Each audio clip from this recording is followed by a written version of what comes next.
Thank you for joining me. I've got another game for you of Lu Miaoyi's playing in the FIDE Women's Blitz Championship. This is the second round. I covered the first round just a few hours ago, probably posted about 5 hours before this video. So if you haven't seen that one, maybe check it out. But yes, this is the second round of the World's Women's Blitz Chess Championship.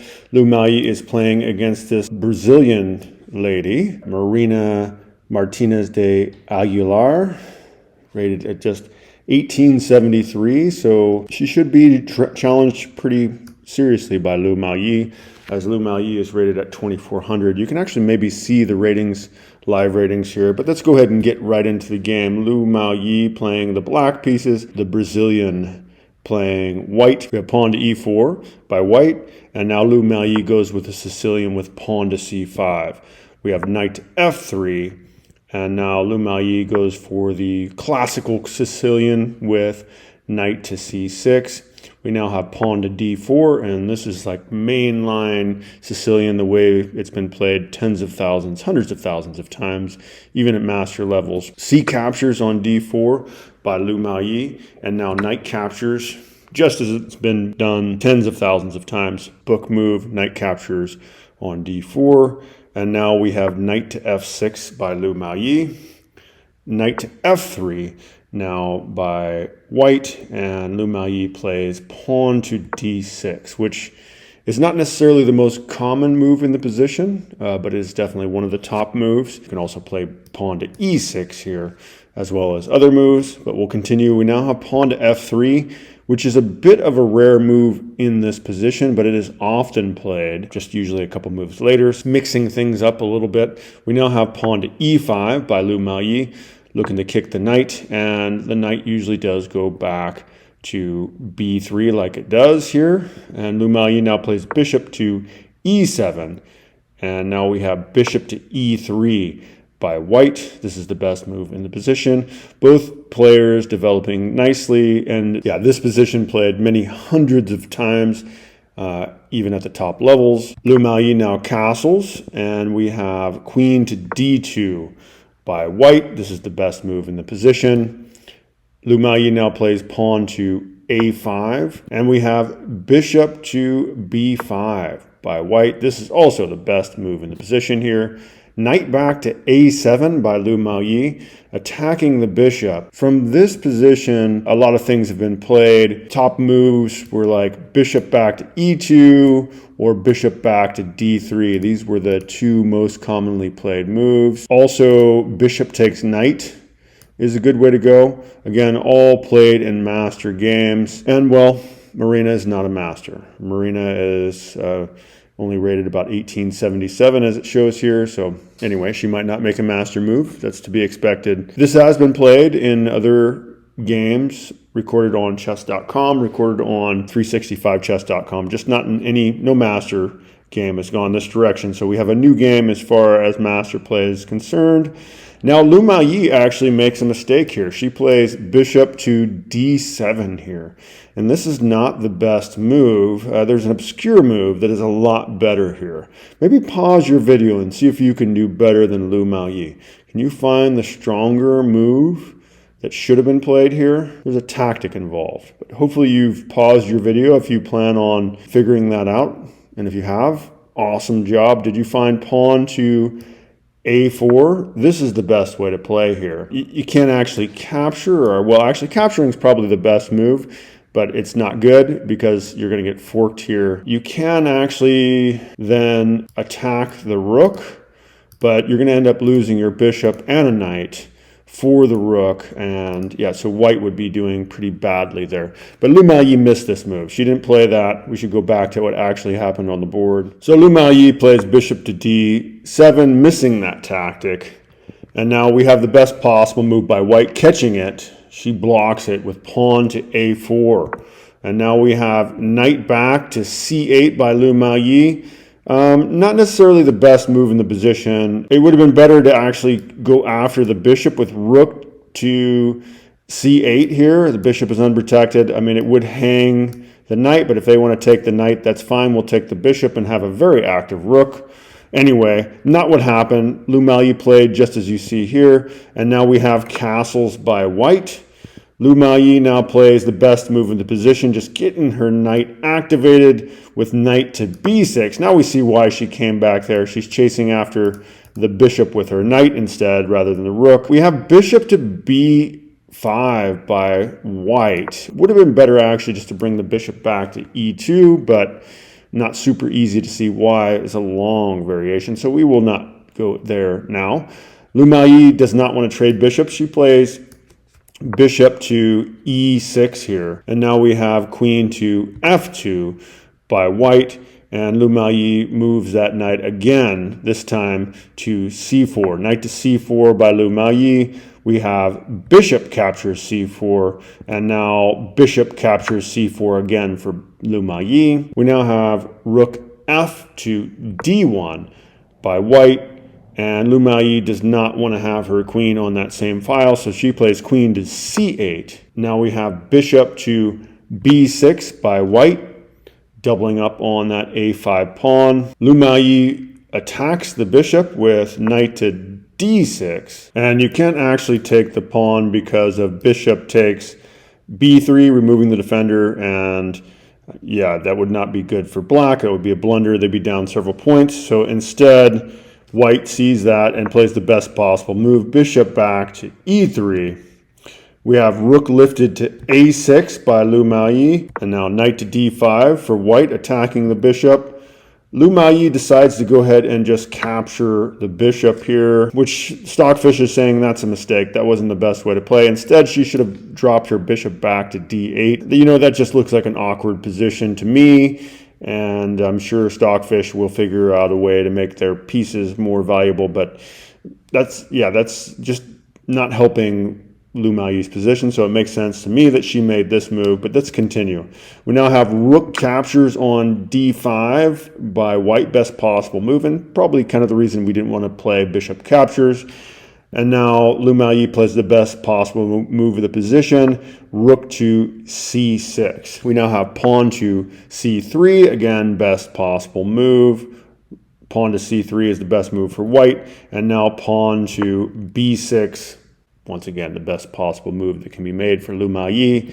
And now rook doubles up on the d file, so we have rook a to d1 here, and then Lu Maoyi plays queen to c7. Might have been better actually just to go ahead and bring the rook to d8 first, just shoring up that hotly contested file.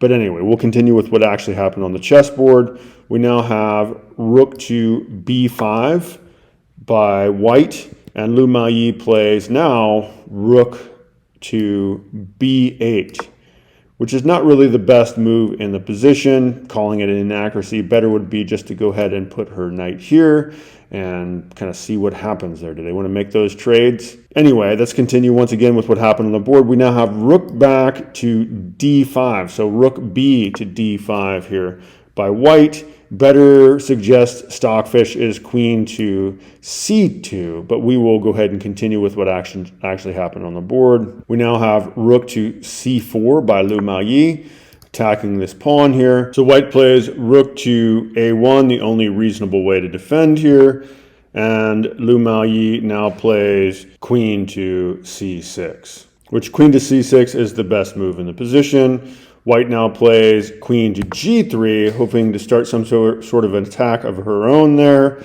And now Lu Maoyi plays the best possible move, just going ahead and capturing the pawn on a4.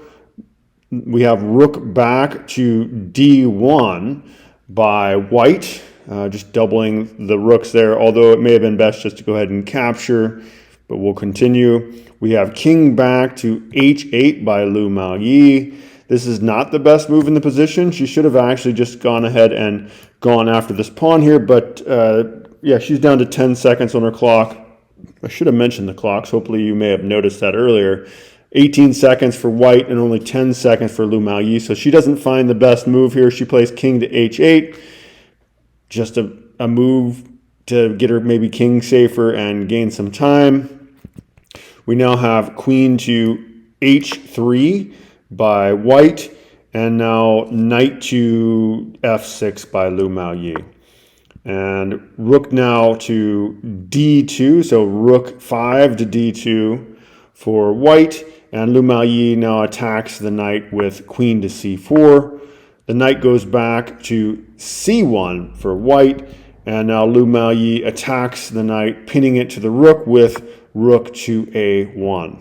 We have knight to d3 by white. And Lu Maoyi plays the best possible move here, just capturing on d1. Rook captures rook on d1. We have rook captures rook on d1 also for white. And now pawn to b5 by Lu Maoyi. Knight to f2 by white. And Lu Maoyi brings the queen to e2, attacking the bishop and attacking the loose pawn here at the same time.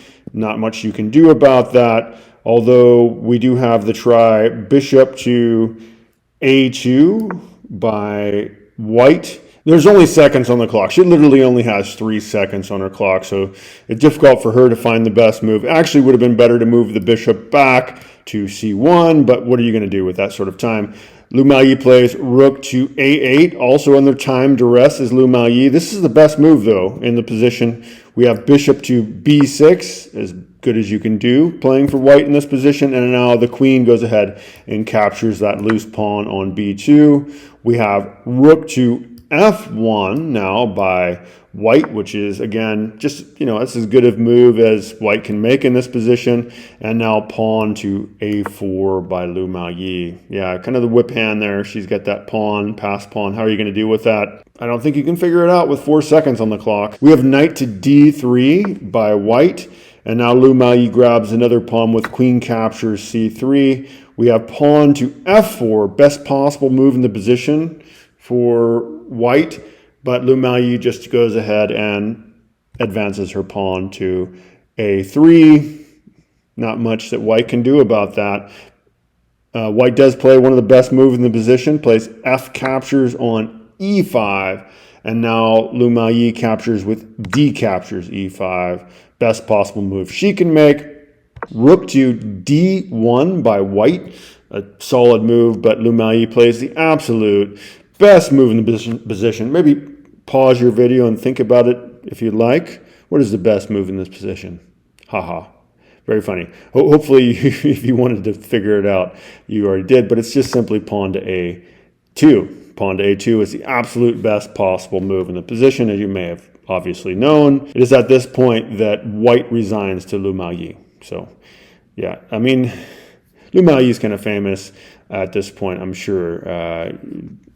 This young lady knew the monster that was on the other side of the board. She did the best that she could, and yeah, it wasn't quite enough. Although, I mean, Lu Maoyi only has 10 seconds on her clock, but she's going to get another queen. I probably would have played on just to see the chaos in the last seconds, but yeah. So the Brazilian chess player does resign this game to Lu Maoyi. So Lu Maoyi wins the second round. If you saw, I did cover the first round game where Lu Maoyi had a much more advanced challenger. Her challenger rated like almost 700 points higher than this player here. So that might have been a more interesting game. I don't know. Let me know which one you thought was more interesting if you watched both of these. Thank you for joining me for that. I mean, it does make sense that she does resign if it was a classical chess game because, yeah, the pawn is going to promote. Obviously, you've got to capture. You've got rook coming with check. The king is going to be dislodged. You got a queen on the board. You've got knight moves coming in. There's all kinds of nastiness coming white's way. So I do understand why the young lady would resign in a game where both players had 15 minutes to consider their moves and whatnot. But with only seconds, I should just play until you run out of time or get checkmated. Seems like the best strategy for me. Anyway, thank you for joining me for that. I hope you enjoyed it. Please like and subscribe. I'm almost to 1,000 subscribers, so thank you all for subscribing. Please subscribe if you haven't. And I will be posting many more videos, at least a video a day, a lot of Lu Maoyi's videos. But I would also like to know if there is some sort of rising star that people are missing. Is there another chess prodigy or rising master / grandmaster that not getting very much coverage? Let me know. I would love to cover that person. Anyway, yeah, thanks again. If you're interested in taking classes, I do group and individual classes, and you can find out about that on Patreon or just ask me in the comments and we'll figure something out. Anyway, thank you. Take care, everybody. Bye-bye.